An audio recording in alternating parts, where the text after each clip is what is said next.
Back to the newspapers then. What's grabbing headlines around the world? Of course, the international papers still focusing on last week's Charlie Hebdo massacre, the historic rally, of course, that took place just 2 days ago here. That's right. Still a huge story. Millions of people took to the street in that very moving show of force and solidarity. Of course, we saw those very impressive photos of world leaders, more than 40 world leaders, arm in arm through the streets of Paris. But there were some world leaders missing, in particular, a very high-profile U.S. representative. The U.S. was represented by their ambassador to France, Jane Hartley. But take a look at this. This is the front page of the Daily News, the New York Daily News, on Monday. It kind of looks like a wanted poster here. You can see the headline says, "None of these men showed up." So you have the President Barack Obama, the Vice President Joe Biden, the U.S. Secretary of State John Kerry. Now, you also have the Attorney General Eric Holder, who was in Paris, but he didn't demonstrate. You can see this headline here. It says, "You let the world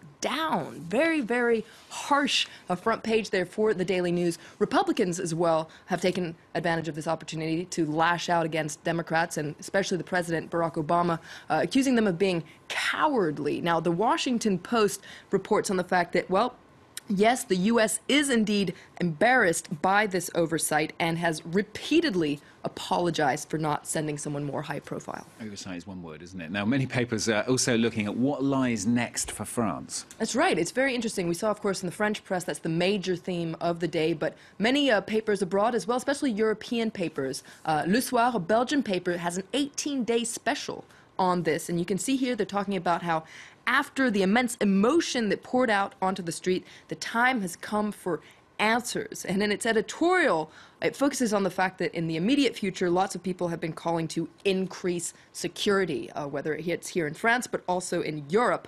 Now, this editorial says, sure, security is a priority, but let's make sure that the tears of emotion we're shedding today don't blind us. And you can see here the title of the editorial is "Je suis Charlie, I'm Charlie, but I'm going to keep a cool head." Our response to such a tragedy cannot only be to step up security measures, but it's something that we're seeing here in France and elsewhere as well. If we take a look at the front page of The Guardian today, they're focusing on something that Prime Minister David Cameron said. He says he wants to new internet spying powers to fight against terrorism. Now, he's called for these new laws, if Tories are re-elected, to, quote, deny terrorists a safe space to communicate online. Now, in its editorial, The Guardian says Paris really is posing searching questions about security, whether it's in France or elsewhere. But you can see here it says a new license to snoop is the wrong answer. We must be very, very careful not to encroach on our civil liberties.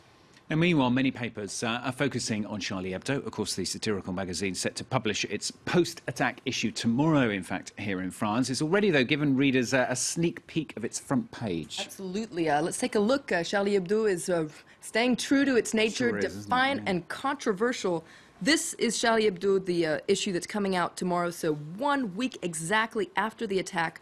You can see here a cartoon of the Prophet Muhammad shedding a tear and holding up this sign, "Je suis Charlie." Now, what the title says there, "Tout est pardonné," that means all is forgiven. But of course, there's a debate.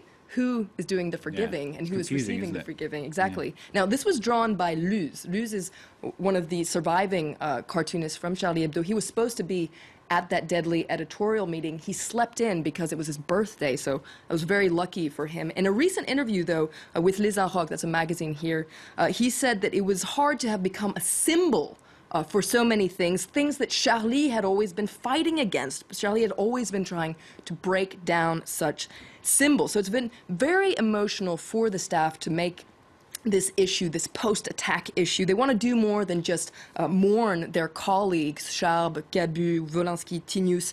Inside, they're really going to stay true to their anarchist punk self. They're going to bite back at Islamic fundamentalists, as well as many of their newfound friends, because we saw all these people that had been very harsh critics of Charlie Hebdo take to the streets and saying, "Je suis Charlie." It's going to be published 3 million copies in 16 languages, and I will be telling you all about it tomorrow. I'm sure you will. There's been a big debate as well, isn't there, in the Anglo-Saxon press about whether to print that picture, indeed here at France 24 as well. That's right. We had a big debate about it this morning, and we decided to show you this front page. But other media like CNN, the New York Times, have decided not to show it because of concerns of safety. Others are showing it, like The Guardian here, but they said they want to show it because it's news value, but there's a disclaimer. It says, warning, this article contains an image that some might find offensive, so you have to scroll down to see the front page. OK, busy day for Flo tomorrow. She'll have all the latest on that in her paper reviews tomorrow morning.